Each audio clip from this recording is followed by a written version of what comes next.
오늘은 지도자들의 갱신을 위하여라는 제목입니다. 지난 주일에는 아하와 강변의 집중 훈련이었죠. 복음 가진 자는 어떤 문제가 오고 큰 문제에도 하나님의 계획이 뭐냐, 또 하나님의 절대 계획이 뭐냐, 이걸 늘 질문한다면 하나님은 반드시 응답을 줄 것입니다. 그래서 우리는 어떤 문제 앞에서도 하나님의 계획이 뭡니까? 질문해야 될 것입니다. 그래서 하나님의 계획을 발견하기 위해서 우리가 꼭 해야 될 것이 현장에 속지 않는 기도의 힘이 필요합니다. 우리는 현장, 현실, 여기에 우리가 잘 속습니다. 에스라는 제사장이요 율법에 익숙한 학자요 기획자인데 하나님의 도움으로 왕에게 구하는 것은 다 받았다고 해놨어요. 그 노예 생활, 포로 생활을 하고 있는데 그 상태에서 어떻게 이런 응답을 받았겠습니까? 본인의 말에도 오늘 보면은 노예 생활을 했거든요. 비록 고관으로 있었지만 자기는 그래도 많은 응답을 받아서 고관으로 있지만 백성들은 참 어려움 당하잖아요. 그런 상황 가운데서도 이스라엘이 지금까지 응답받은 것이 현장과 그 현실 속에 속지 않았다는 겁니다. 그리고 그 현장을 넘어서는 기도의 힘을 에스라는 가졌다는 거죠. 그래서 귀한 민들을 데리고 오면서 이 아하와 강변에서 온 백성들이 우리가 지금 가나안 땅 가는 이유, 정체성 이거 다 놓치고 그냥 간다니까 뭐 따라오거든요. 거기다가 레위인들이라든지 제사장 무리가 별로 없어가지고 새로 데려오는데 좀 나쁘게 말하면 얼마나 투덜거리면서 오겠습니까? 그냥 편안하게 살라고 하는데 그냥 며칠 이사 갔다 놀러 갔다가 온다는 것도 아니고 우리가 뭐 며칠 갔다 오는 그것만 해도 보따리가 얼마나 많습니까? 아주 이주를 해야 되니까 지금까지 70년, 100년 살던 그 삶을 청산하고 다 정리하고 온다는 게 쉬운 일이 아니에요. 얼마나 불평스럽겠어요. 입이 이만큼 나온 그 사람들 앞에서 바로 건너간다. 이는 말이 안 되는 일이죠. 그래서 온 백성들과 함께 우리가 금식하며 기도하자. 그래 된 거예요. 우리는 현장을 넘어서는 기도의 힘을 가져야 됩니다. 그것뿐만 아니고 영원한 것을 붙잡는 기도의 힘을 가져야 됩니다. 결국 이 귀한민 1800명, 주로 남자들만 해도 1800명이거든요. 그럼 실제로 이 아이들과 여인들까지 합하면 근 4,000명, 5,000명 이 정도 된다고 볼 수 있어요. 이 사람들이 4개월 만에 이스라엘에 도착했는데 도착해서 유월절을 지키고 또 하나님 앞에 성곽 느헤미야에서 보면 나와요. 이 성곽을 이제 건축을 완성한 하나님 앞에 드리는 낙성식을 하기도 하고 이렇게 해서 예배를 진행했는데 이 에스라는요 그냥 잠깐 우리가 뭐 살다가 좀 끝나는 인생이 아니기 때문에 이 성전을 짓는다, 성곽을 지금 정축을 해가지고 새로 완전히 성을 만들어 간다, 이거는 하루 이틀 살기 위한 것이 아니잖아요. 그래서 우리는 영원한 것을 붙잡는 기도의 힘이 필요한 겁니다. 그래서 에스라는 그것만 아니고 유대인들이 지금까지도 전 세계에 시나고그라 해가지고 우리는 회당이라 표현하지만 그 사람들은 시나고그라 그래요. 또 시나고그 또는 시나고게 이렇게 얘기하는데 무슨 고기 이름이 아니고, 제가 러시아에 가보니까 이 회당이 있어요. 회당이 뭐 특별하게 모습이 특별한 게 아니고 거기에는 예배 장소와 렘넌트들을 교육할 수 있는 교육 장소와 문화 공간과 이런 게 종합으로 갖춰져 있더라고요. 근데 성지순례에 가보니까 그 예수님 당시에 그 회당들이 이제 폐허가 돼 있지만 그 터가 그대로 남아 있고, 더러 이제 여러분 그리스 로마 제국 주변을 보면 문화재들이 많이 남아 있잖아요. 근데 보면 이제 신전 이런 게 많이 남아 있죠. 성곽 건축 양식은 비슷해요. 그런 식으로 많이 남아 있어요. 결국은 회당은 주로 예배와 교육과 문화를 위한, 또 자기들이 또 이제 한 10세대 정도 되면 회당 하나를 만들었거든요. 그러면 한 10세대, 10세대면 대략 한 40명, 50명에서 100명 그 이상 되는 그 정도 무리가 되는 거죠. 그럼 거기에 이제 회당장이 있고 거기에 랍비 한 사람 정도 있고 이렇게 해서 이제 교육을 하는 거죠. 랍비는 사실은 제사장이 아닙니다. 평신도물이에요. 에스라는 물론 제사장이었지만은 이 사람이 제사장 가문이니까 당연히 그랬겠지만 이 사람은 지금까지 우리에게는 주로 성경학자로 이렇게 더 많이 알려진 사람이죠. 그 회당을 왜 이 사람이 만들어 가지고 시작하게 했을까요? 우리 후대를 향한 영원한 것을 붙잡기 위한 거잖아요. 우리가 포로 생활 잠깐 하다가 돌아가는 게 아니란 말이에요. 이게 어쩌면 이게 영원이 될 수도 있다. 자, 오늘은 지도자들이 지금 문제가 생겼습니다. 이스라엘 역사에서 드러난 이 이스라엘의 문제는 주로 대부분 다윗의 길로 따르지 않고 여로보암의 길로 따른 겁니다. 그래서 항상 이스라엘은 다윗의 길로 행했다. 왕들을 보면 다윗의 길로 행했다. 이런 말이 왕들이 있고, 대부분 또 어떤 왕들은 여로보암의 길로 행했다. 이렇게 나와요. 이스라엘 역사 속에 일어난 모든 문제들은 거의 전부가 여로보암의 길로 갔기 때문입니다. 그럼 여로보암의 길은 뭡니까? 하나님을 버리고 하나님 필요 없어. 이제는 우리가 한번 살아보자. 이런 거예요. 저 다윗의 집은 우리하고 상관없어. 이제는 우리끼리 잘 살아보자. 이겁니다. 그야말로 문예부흥 이후에 이제는 하나님 그런 소리 하지 말고 이제는 우리가 우리 인간 이야기 좀 해보자. 동식물 이야기도 좀 하고 이 지구 이야기도 좀 하고 그래 보자고 시작이 문예부흥이에요. 그 이후로 수많은 사상과 많은 정치제도, 경제제도 다 나왔습니다. 근데 가면 갈수록 어떻게 됩니까?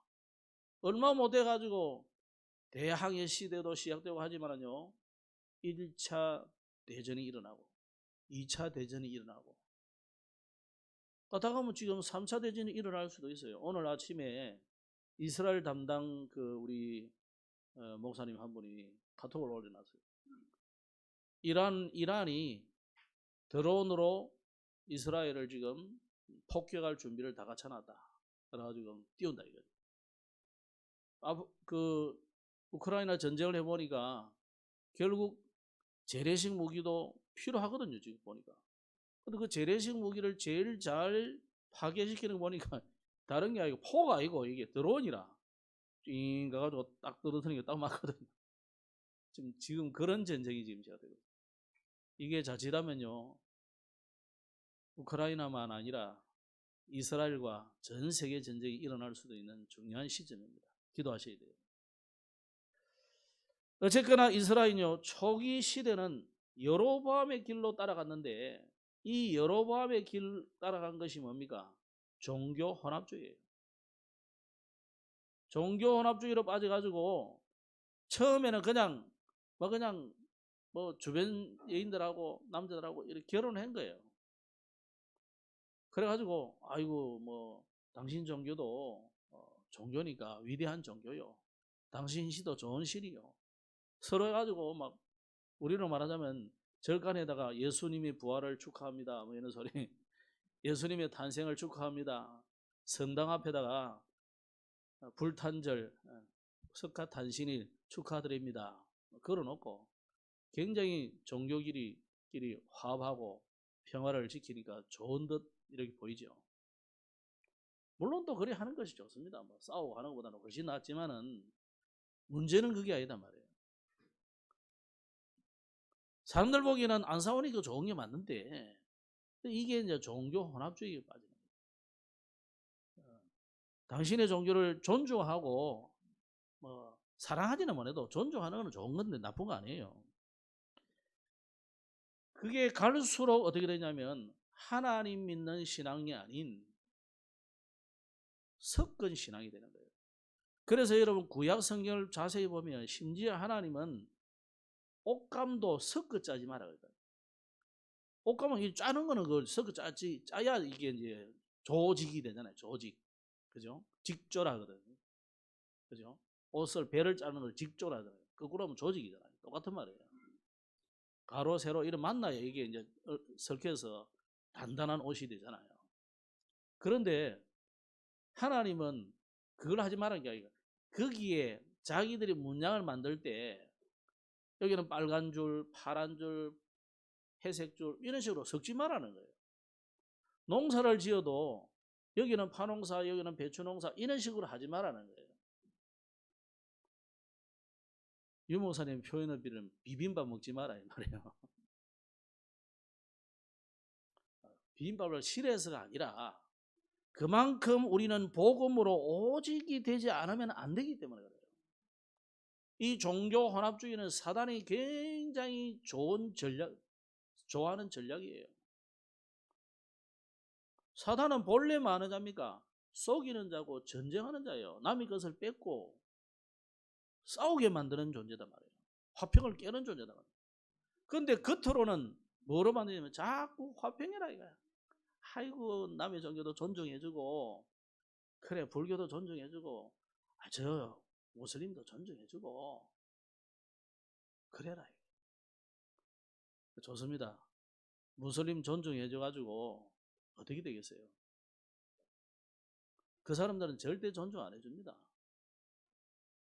와서는요, 아이고 또 그 사람들 또 아랍 사람들 잘생기거든. 그럼 아가씨들 너무 마음에 들어 결혼했는데 갔다. 그때부터 끝장나는 거예요. 오직 나만 사랑해줘서 아니에요. 그거는 일단 집에 가면요 총각이라 해서 갔는데 와이프가 4명이나 있어. 자식이 더 많아. 근데 왜 총각이라 하냐고. 한국에서 내가 총각이었다 이거예요. 그 교리 자체가 다양하게 그 많은 와이프를 둬도 된다고 되어 있어요. 그리고 남의 종교, 남의 나라를 침략하는 것을 거룩한 전쟁이라, 성전이란다. 그래 그걸 존중해야 되겠어요 그렇게? 그럼 나는 죽어도 되고 우리나라는 멸망해도 되고요. 그렇기 때문에 이 일반적으로 한 나라가 흥망성쇠가 되는 것은 주로 보면은 그 나라의 국력이잖아요. 그런데 이스라엘 나라의 흥망성쇠는 언제나 국력이 아니다. 국력이 모자라서 망해버린 게 아니에요. 이스라엘이 망할 때는 항상 하나님을 떠난 그때 망해버렸다. 왜 그렇습니까? 하나님이 그 나라의 임금이기 때문에 그래요. 다윗이 뭐라고 표현했습니까? 여호와는 나의 목자라 그랬다고 그래요. 여호와는 나의 산성이라 그래요. 여호와는 나의 왕이다 그래요. 쥐가 왕이면서 왕은 내가 왕이지만 진짜 왕은 누구란 말이에요? 하나님이 나의 왕이다. 하나님이 내가 나의 인생 주인이 맞지만 그거는 망하는 길이다 이 말이에요. 내 인생 주인은 하나님이다. 나를 보내시고 나를 존재케 하고 나를 앞으로도 인도하시는 분은 오직 하나님이시다. 이걸 다윗 왕이 고백했고 솔로몬이 나중에 고백했어요. 이걸 이스라엘은 놓쳐버리니까 국력이 있고 없고 아무 상관없어요. 이스라엘은 망해버려요. 그래서 여러분은 세상 사람들하고는 다릅니다. 신분이. 여러분의 신분은 하나님의 자녀예요. 내가 이 땅에 대한민국이라는 나라에 살고 있고 내가 미국 사람이면 미국이라는 나라에 살고 있지만 나의 영적인 신분은 하나님의 자녀라. 하나님 나라의 시민이다. 그래서 우리는 어느 법이 더 크냐 이거예요. 어느 법이. 우리가 지상에 사는 법 여러분 안 지켜보세요. 내가 전에 뭐 어떤 교인들 태웠는 늦어버려가지고 그래서 싹 토니까 따로 경찰이 딱 나타나가 오라 그래. 그래 여러분 내 딱지 떼이는 거 봤잖아요 여기다. 근데 네팔 아들이 그걸 기억하고 있더라고. 자기들 싣고 오다 내 그랬거든. 한 번은 주일 아침에 또 갑자기 집에 내가 뭐 안 들고 온 게 있어. 그래 집에 간다고 싹 갔는데 굴다리 딱 지내는데 오라는 거야. 저는 경찰을 잘 오라 그래요. 그럼 내가 뭐 경찰하고 친한 것도 아닌데 오라 해서 갔더니 면허증 내놔라 이거. 주니까 딱지 하나 딱 걸어주시더만. 세상의 법을 내가 초월하나요? 초월 안 되잖아요. 거기에 여러분이 속으면 안 된다. 우리는 이 땅에 살아도 우리의 영적인 신분은 하나님의 나라의 백성이라. 이게요 굉장히 연관이 많습니다. 눈으로 안 보이고 실제로는 여러분 손에 만지지도 않는 듯 보이지만요 이게 모든 것을 관할해요. 자 반대로 하면 뭐라 했습니까? 바울이 뭐라고 했습니까? 사단은 정사와 권세와 어둠의 세상을 주관하고 있다. 하늘에 있는 악의 영들을 쥐고 있다. 사단이. 그래서 여러분 우리는 교회 다니면서도 뭐 기술인 하는 사람이나 또 뭐 저게 무슨 선원 해나잖아요. 배 타는 사람 선원 말고 불교에서 세운 무슨 선원이 있어요. 많아요. 그거는 뭐 불탑 이런 것도 별로 없고 그죠? 목탁 두드리는 소리도 별로 안 나는데 명상하는 사람들이 많이 가 있어요. 여러분 불신자들이요 영적으로 아무 관심 없는 것 같아도요 굉장히 관심 많습니다. 말은 아이고 많이 같아도요 점치러 다 다닙니다. 찝찝하다 반드시 오늘의 운세라도 봅니다. 안 그러면 화투표 한번 돌려보든지 안 그러면요 뭐 패 돌리는 게 있잖아요. 다 한다는 거예요. 아이고 사기 어딘데 아이고 이 사람하고 내하고 사는 게 맞을까 안 맞을까 다 궁합 보고 해요. 엄마 보고 안 맡겨서 그렇지 다 손톱 밑에 뺏긴 놈한테 가서 물어보고 그래 하더라니까. 사람은 어쩔 수 없어요. 아무리 지식인이고요 과학자 중에 과학자라도 불안하니까 다 물어봐요. 불안하니까. 안 그런 것 같아요. 여러분이 보는 모든 TV 프로그램, 영화 99.9%는 고사 지내고 한다니까. 그러니까 여러분이 전부 그냥 TV 쳐다보면 다 빨려 들어가죠. 뭐 이런.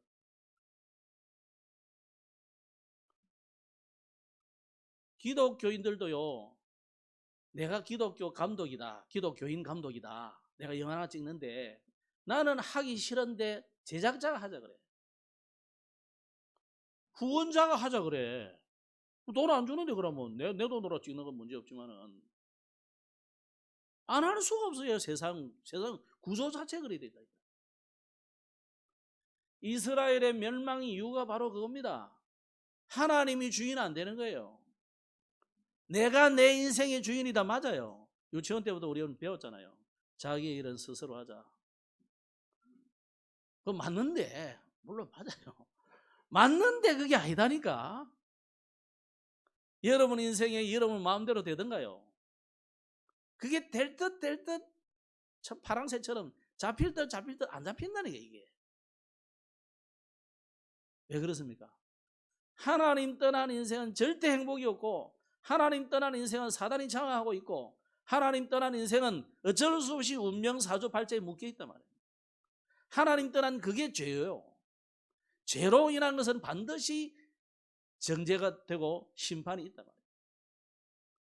그래서 인간은 하나님께 가고 싶고 행복하고 싶고 그래도 행복이 없어. 쾌락은 있지만 행복은 없어요. 잠깐 행복은 있을지 몰라도요 영원한 행복은 절대 없습니다. 왜? 하나님 떠나 있기 때문에. 그래서 로마서 3장 10절 오늘 오후 예배 때 이 설교 나올 것 같은데 모든 사람은 죄를 범하여 하나님을 떠났다. 그래서 죄인이다. 하나님을 찾는 자도 없고 의를 행하는 자도 없다 그랬다. 그렇기 때문에 인간은 어쩔 수 없이 내 잘못하고 관계없이, 내 잘못하고 관계없이 저주를 받는다. 부모를 탓할 일만은 아니에요. 내가 부모를 잘못 태어나서. 아니, 누가 뭐 그 부모 태어나고 싶어서 태어났습니까? 누가 뭐 북한에 태어나고 싶어서 태어났습니까? 태어나고 보니까 북한이고, 태어나고 보니까 에티오피아인데 어떡 하겠어요? 그게 바로 저주라는 거예요. 그래서 하나님께서 여기에서 구원하는 길을 하나님이 처음부터 주시다. 처음부터 주신 그 구원의 길이 뭡니까? 여자의 후손. 출애굽기에 와서는 이게 뭐로 바뀝니까? 어린 양 피를 받아서 뿌리라. 작게 뿌리냐 많이 뿌리냐 그 상관없어요. 그냥 뿌린 집은 다 살았다니까. 이게 계속 구약을 거치면서 신약에는 뭐로 넘어갑니까? 처녀가 잉태하여 아들을 낳을 것이고 그 이름이 임마누엘이라고. 창세기 3장 15절에 그 여자의 후손 그분이 이 땅에 오셨단 말이에요. 그분이 누굽니까? 그리스도이신 예수님이다. 그래서 베드로는 이 고백을 했습니다. 주는 그리스도시요 살아계신 하나님의 아들이십니다. 이 그리스도가 내 인생의 주인이 되지 않고는 우리는 계속 멸망할 수밖에 없어요. 이스라엘의 멸망은 반드시 이가와 관계 있는 거예요. 그럼 이스라엘만 아니고 우리는 영적인 이스라엘이기 때문에 저와 여러분 똑같습니다. 한 나라의 흥망성쇠도 그렇고요. 한 개인의 흥망성쇠도 똑같아요. 하나님 만나면 살게 되는 것이고 하나님 떠나면 죽게 되어 있는 겁니다. 하나님이 주인 되어버리면 살게 되는 것이고 행복하고 내가 인생이 주인 되어 있으면 그는 반드시 멸망하는 거예요. 자, 오늘 그런데 어떤 일이 생겼습니까? 이 혼합주의 신앙이 오늘 이 나라에 벌어졌다 이 말이에요. 바벨론 된 지 얼마 되지도 않았는데 와가지고 살다 보니까 그래도 내 고향에 오니까 좋거든. 떠나올 때는 뭐 힘들었는데 자리 좀 잡고 살고 보니까 집도 하나 지어보고 그러면 그래도 마음이라는 게 있잖아요. 얼마나 좋습니까? 고향에 왔으니까 우리 조상들의 고향에 왔고 내 고향이다 싶으니까 좋거든요. 자녀들이 점점 커가지고 이제 결혼을 시키는데 보니까 우리 교회 아이들은 마음에 안 들어. 못생기고 키도 작고 무식하고 말도 땡땡거리고 그래서 밖에 보니까요 쭉쭉빵빵 키도 다 사실은 고쳤는데 다 고쳐난 건데 좋아. 또 여러분 앞에서는 또 막 애교를 부립니다. 그래가지고 딸 하나 데려왔는데 보니까 내가 보기도 좋아. 그 결혼식했는데 아무 묻지도 않고 따지지도 않고 결혼식했어. 왜? 그냥 보기 좋으니까. 요게 문제다. 여러분은 아무것도 안 따져도 뭘 따져야 돼요? 예수 믿냐 안 믿냐. 이거는 따져야 돼. 혹시 불신자다 그러면 예수 믿을 거냐 안 믿을 거냐. 복음 전해가지고 영접하면 하나님 여러분 가문에 들어오는 거고 안 믿으면 끝이에요. 그걸 뭐 고민하고 걱정하고 뭐 미뤄보고 뭐 기다려보고 있습니까 그게? 앞으로 이제 결혼한 사람은 어쩔 수 없고 앞으로 결혼할 사람들 정신 차려야 돼. 저도 모습은 이렇지만 연애 많이 해봤습니다. 너무 크게 그걸 무시하는데 나를. 사모님들 물어봐요. 옷 짜준 사람도 있고 수박 주는 사람도 있고 뭐 많아요. 아니 내 옷만 짜주는 게 아니고 우리 어머니 옷까지 다 짜가지고 주더라니까. 얼마나 정성이 가득해요. 요만한 거 만들어주는 것도 힘든데 그래 내가 막 뿌리친다고 얼마나 욕받는데. 또 한 사람 결혼하려니까요. 또 집안이 반대를 해요. 그때는 결혼한 것도 아니지. 그냥 연애하고 있었는데 저 삼촌이 국정원 직원이라 지금으로 치면은 그런 내 조사를 다 해봤는 거예요. 해보니까 아무것도 없는 놈이야. 거기다가 전도사야. 누가 그 딸을 주겠어요? 그래가지고 땡 되고 내 어느 날 정신을 차렸는데 내가 뭐 연애하려고 한 건 아니에요. 그냥 교회를 여러 군데 다니다 보니까 사귀게 되더라고. 어떤 교회를 가니까 또 아니 내가 전도사인데도 전도사님 그래도 커플이 있어야 된다는데 우리 교회는 다 있대. 그래가지고 커플을 하나 소개해 주는 거야. 그런 교회도 있더라고. 그래가지고 그게 3년 있는 동안 커플이 있었어요. 커플 인기 오르진 않았는데 자, 어느 날 무슨 정신을 차리느냐. 내가 만약에 결혼을 하고 목회자가 되는데 이게 맞냐. 그래서 지나간 사람들 한번 돌이켜봤다니까. 내가 그걸 원망을 안 했어요. 국정원 직원 삼촌이 그런 것도 그래 하나님 이유가 있구나. 또 이 사람도 이유가 있구나. 또 내가 또 싫어가지고 또 도망쳐 나온 사람도 그것도 이유가 있구나. 그러면 내가 뭘 결정해야 되겠어요? 여러분 성령의 인도를 최고로 최고로 받아야 될 때가 뭐냐? 결혼이에요. 왜? 우리가 잠깐 선택한 건 물론 영원할 수도 있지만 또 뭐 직장원으로 또 바뀔 수도 있잖아요. 이렇게 저렇게. 근데 이 결혼은 바꿀 수가 없어. 혹시 나중에 바꾼다 치더라도 그 다음 사람이 좋을 수 있다는 그 보장이 없어. 그래서 내가 정신 차리고 기도해. 하나님, 내가 이번에 결혼할 때는 이번에 결혼하기 이번에 만날 때는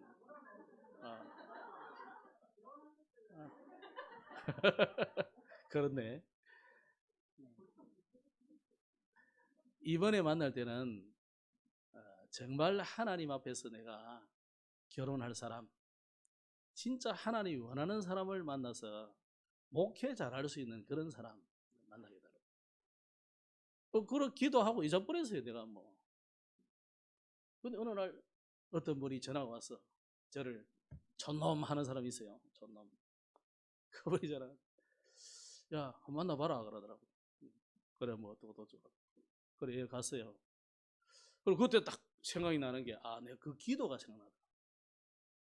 이제는 내가 옛날에 내 좋은 대로 누구 시켜준 데가 아니고 진짜 목회와 내 인생을 두고 하나님 앞에서 만나야 될 사람을 만나야 되겠다.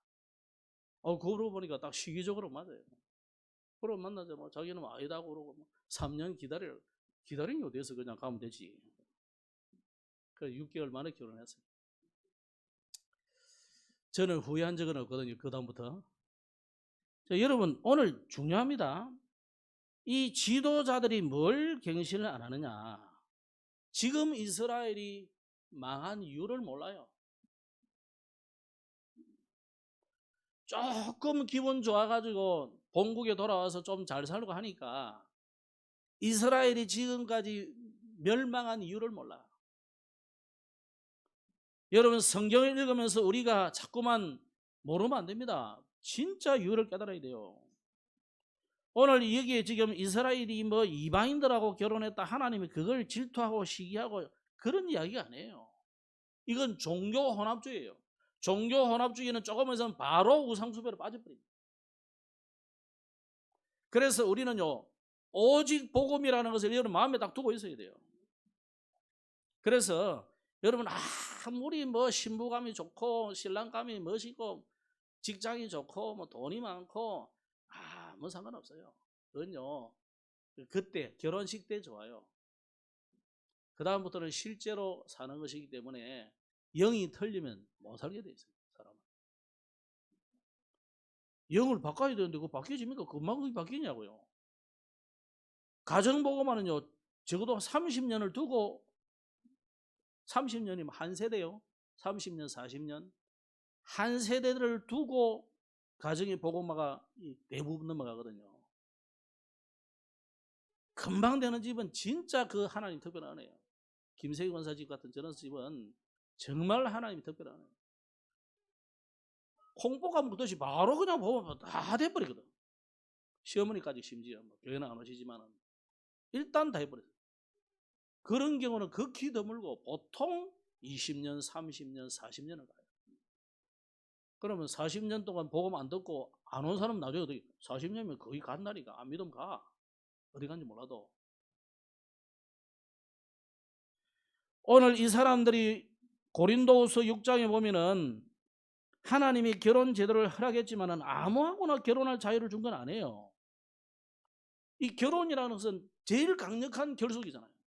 가문과 가문이 결속되는 거거든요. 젊은 사람들은요, 그냥 우리끼리 조사만 천만에 그래 안 돼. 반드시 가문끼리 연결되기 때문에요. 오늘 고린도후서 6장 14절에 너희는 믿지 않는 자와 멍에를 함께 매지 말라.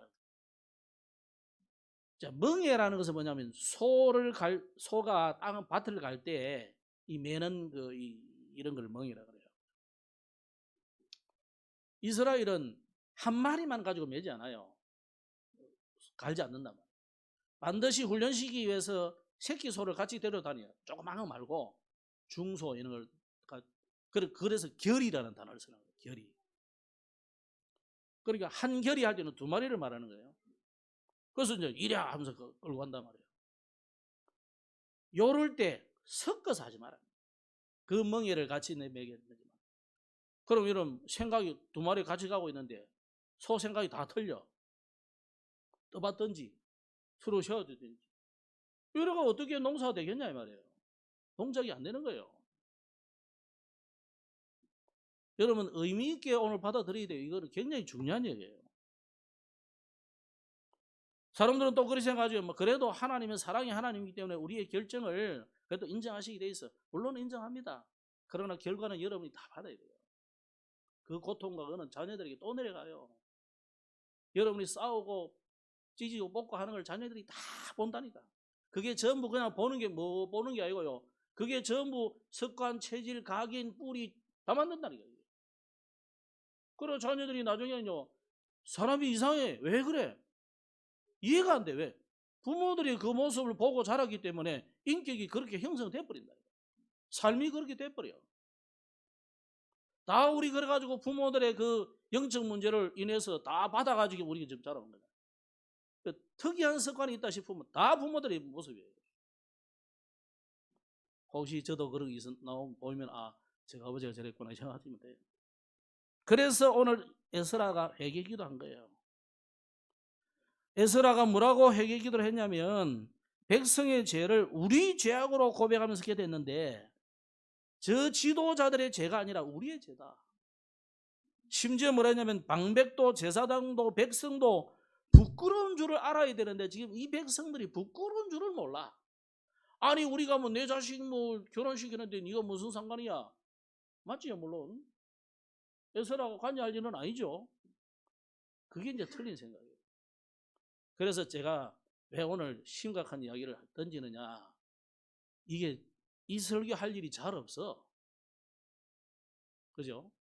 뭐 가정의 달 다음 달에 오는데 간혹 그때 이야기 좀 하는데 다 안 들어. 내가 보기 100%안 들어. 심각하게 들었어요. 그래서 그러고도 이 사람들이 부끄러운 줄 모른단 말이에요. 그래서 에스라는 하나님께 낯이 뜨겁고 부끄러워서 얼굴을 들 수 없다고 고백하는 겁니다. 이전에 이스라엘이 멸망한 이유가 단순하게 뭐 결혼 잘못했다 그런 이야기 아니다니까요. 그 혼합주의자들과 결혼함으로 인해서 순식간에 이스라엘은 우상숭배 나라로 바뀌었다. 그 대표적인 인물이 누굽니까? 아합이에요. 아합은 자기 나름대로 이번 어제 핵심 메시지, 산업 메시지 나왔잖아요. 자기 나름대로는 세계화를 꿈꾸는 사람이에요. 그릇이 크다니까. 그래가지고 세계화하기 위해서는 내가 보니까 주변국하고 잘 사귀게 되거든. 잘 사귈 수 있는 최고의 절호의 기회가 뭡니까? 결혼을 잘하는 거라. 그래가지고 주변 나라 왕 딸하고 결혼했다. 그게 이세벨이에요. 이 여자가 뭔지도 몰라. 그 나라가 어떤 나라인지도 몰라. 심각한 우상숭배하는 나라인데 그 말하자면 귀신 들려서 점치는 무당과 같은 그런 여자를 와이프로 딱 두나서니까 나라가 온전히 되겠습니까? 완전히 우상국가로 만들어 버리고 자기 나라에 있던 모든 그 우상 섬기는 제사장들을 다 수입해 가지고 각 지역이 다 포진시켜 버리고 완전 북극 이스라엘 우상나라가 됐던 거예요. 그것도 가방 시대가 또 강력한 제국이었어요. 나라였어요. 뭐 제국까지는 아니라도. 이때 우리가 그러면 성경에 있는 렘넌트들은 어떻게 갱신을 했느냐를 봐야 되겠죠. 아브라함이 갈대아를 떠났지만 뭔가 잘 안 돼요. 왜 그렇습니까? 자기 조카 롯을 자꾸 데려다녀요. 왜 데려다닙니까? 나는 자식이 없거든. 혹시 이 아이가 나의 후계자가 될 것이다. 그런데 하나님의 메시지는 계속 뭐였습니까? 너로 말미암아 천하 만민이 그랬거든요. 네 후손이 하늘의 별같이 땅의 바닷가의 모래같이 많을 것이다 했는데 내가 나이 100살인데 아들 하나도 없어. 그러니까 뭘 합니까? 와이프 말 듣고 그럼 뭐 그 몸종하고 그렇게 애 놓고 자꾸 그런단 말이에요. 이 와이프 죽을까 싶어가지고 막 겁을 내가지고 막 누이라고 속이기도 하고 막 그럴 수도 있겠지요. 그 문제는 아브라함 속에 있는 이 생각이 뭐냐? 하나님의 말씀하고 맞추지를 못하는 거예요. 하나님 말씀이 이런데 나는 이래. 하나님은 되게 할 거다 그러는데 나는 전혀 안 믿어져. 언제 갱신하게 됩니까? 롯을 떠나보낸 이후에. 롯을 떠나보낼 이유가 생겨서 왜냐? 막 양들 서로 목자들끼리 싸우는 거라. 그때 아브라함이 아차 정신 차려. 그렇지. 그때 이제 생각이 난 거예요. 문제가 생기니까 사건이 일어나니까. 그래서 여러분에게 사건과 문제가 일어나고 별일이 생기는 것은 하나님의 축복입니다. 아멘. 하나님 왜 이럽니까? 이러니까 진짜 나를 하나님이 갱신하라고 시키는 하나님의 절대적인 계획이 거기에 있는 거예요. 그래서 그때 우리가 하나님 원망하거나 사람 원망하거나 못 사겠다 죽고 싶다 그런 소리 하면 안 돼요. 하나님이 여러분을 너무 사랑하기 때문에 깨달으라고 하나님이 문제, 일, 사건을 준 거다. 7명 다 마찬가지예요. 시간이 많이 지나서 다 말할 필요도 없습니다. 다니엘이 뜻을 정했다 그랬어요. 나라가 망해버렸잖아요. 에스더는 죽으면 죽으리라 결단했다니까요. 오늘 여러분 그런 갱신을 하시기 바랍니다. 바울이 복음 전하는데 감옥에 갇혔잖아요. 그것도 귀신 들린 자 고쳐줘가지고 귀신 쫓아내주고 정신이 멀쩡해졌는데 감옥에 잡혀가지고 지금 착고에 처해가지고 저 깊은 감옥에 또 갇혔다니까요. 얼마나 기가 찰 일입니까? 여러분 전도하는데 여러분을 감옥에 가두던가요? 욕 몇 번 얻어먹는 밖에 안 했잖아요. 나는 뭐 별로 전도도 잘 하지도 않았는데 니는 교회 나가라 이러더라고. 그러고 쫓겨나왔는데 우리가 뭐 해봐야 그 정도잖아요. 뭐 죽이던가요? 감옥에 가두던가요? 안 하잖아요. 이 법치 시대에. 바울이 그때 감옥에 가서 뭘 했느냐? 다른 거 안 했습니다. 그냥 하나님께 감사하고 찬양하고 기도해요.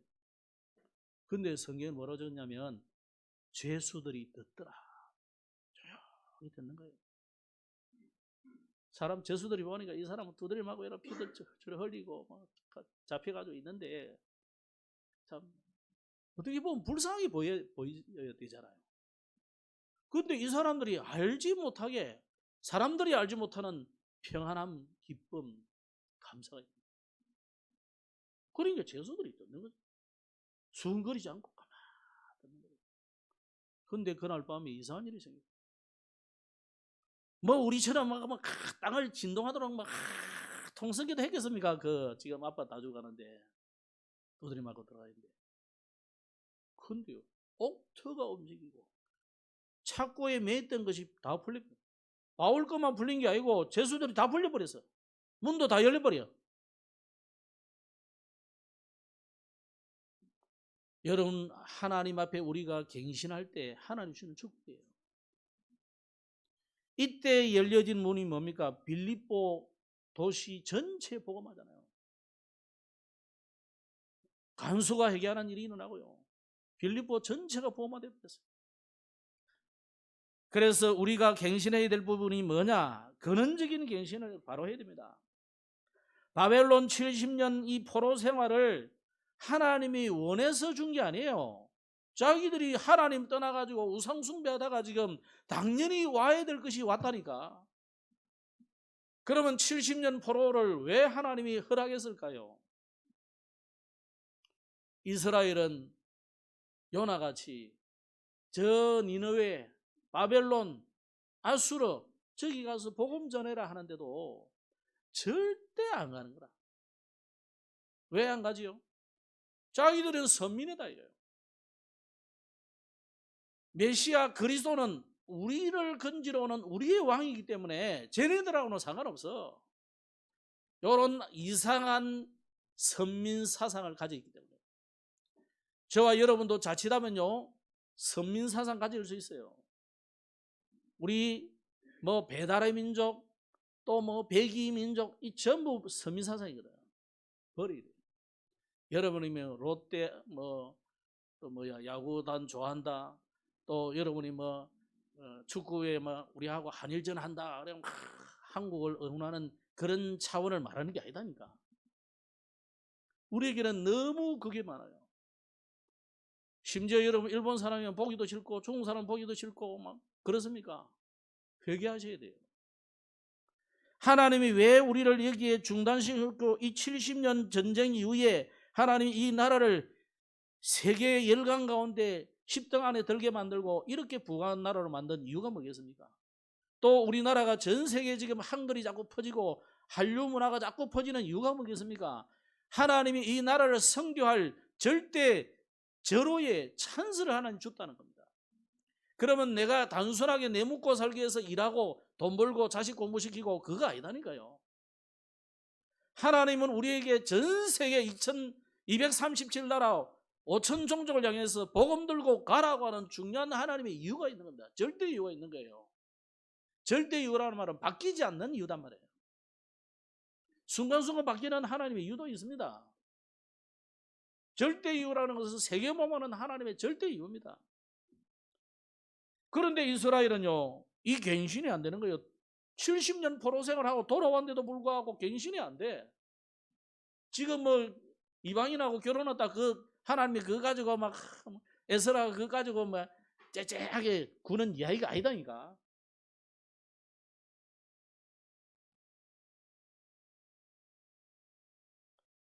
바벨론에서 에스라라든지 다니엘이라든지 에스더라든지 느헤미야라든지 이런 사람들이 막 독립운동해가지고 지금 해방되어 온 게 아니잖아요. 이 사람들이 뭐 했느냐? 하나님의 뜻을 알고 갱신해버리기 때문에 하나님 보내준 거잖아요. 그런데 지금 지도자들이 갱신이 안 돼. 지금 우리 교회가 지도자들이 갱신이 안 되면 안 되는 거예요. 그죠? 그건 저의 책임도 있고 우리 당회원들이 책임들이 있어요. 그게 제일 우선이에요. 그게 선봉은 저겠죠. 오늘 저와 여러분이 하나님 앞에 갱신해야 됩니다. 근원적인 갱신만 아니라 언약적인 갱신이 되어야 돼요. 그래서 언약의 여정을 따라서 우리가 갱신해야 됩니다. 오늘 이 사람들이 주의 계명을 따라 갱신하라. 계명은 뭡니까? 언약을 말하잖아요. 언약을 따라 갱신해야 되는 거예요. 이스라엘 민족이 왜 와가지고 성전을 짓습니까?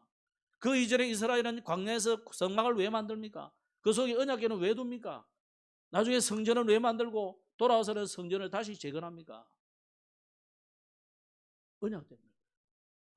왜 에스라는 바벨론에서 곳곳마다 회당을 만들어가지고 후대들에게 가르치고 그랬습니다. 예배하고 그랬습니다. 언약 때문에 그래요. 이 언약을 놓쳐버리면 우리는요 모든 종교나 똑같아요. 바르게 살아라, 착하게 살아라, 훌륭하게 하게 살아라, 남 도와줘라, 뭐. 다 똑같이. 그래서 어떤 사람은 성경을 보면서 뭐 모든 종교는 똑같네 그러는 거예요. 그거는 그 수준이 그것만 딱 봤기 때문에요. 왜? 인간 삶이 똑같이 뭐 다를 게 있겠어요. 그러나 하나님이 성경에 준 거는 그 이야기가 아니라니까요. 그 너머의 이야기예요. 인간은 어쩔 수 없이 운명 사주팔자에 묶이기 때문에 그 인생을 바꾸는 길을 성경이 주놨다. 그 바꾸는 길이 오직 예수 믿는 순간 끝난다.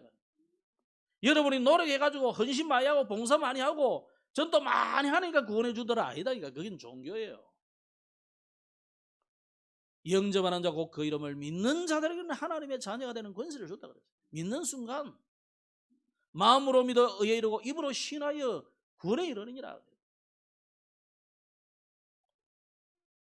오늘 10장 1절에 보면 이런 말씀해 놨습니다. 에스라가 하나님의 성전 안에 엎드려 울며 기도하여 죄를 자복할 때에 많은 백성이 크게 통곡하며 이스라엘 중에서 백성의 남녀와 어린 아이의 큰 무리가 그 앞에 모였다.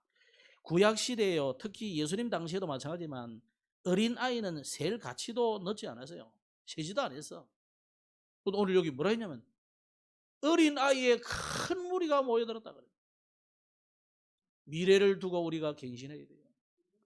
여러분 자녀들이 다 보고 있습니다. 나의 불신앙을 여러분 자녀들이 후손이 다 보고 있다니까.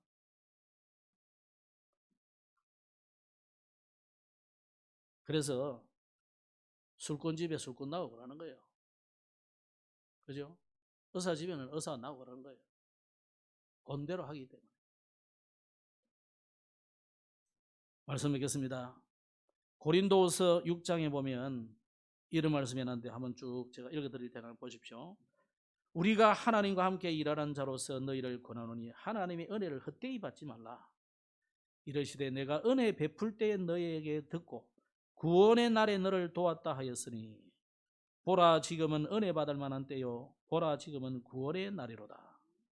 우리가 이 직분이 비방을 받지 않게 하려고 무엇이든지 아무에게도 그리끼지 않게 하고 오직 모든 일에 하나님의 일꾼으로 자천하여 많이 견디는 것과 환난과 궁핍과 고난과 매맞음과 갇힘과 난동과 수고로움과 자지 못함과 먹지 못함 가운데서도 깨끗함과 지식과 오래 참음과 자비함과 성령의 감화와 거짓이 없는 사랑과 진리의 말씀과 하나님의 능력으로 의의 무기를 좌우에 가지고 영광과 욕됨으로 그러했으며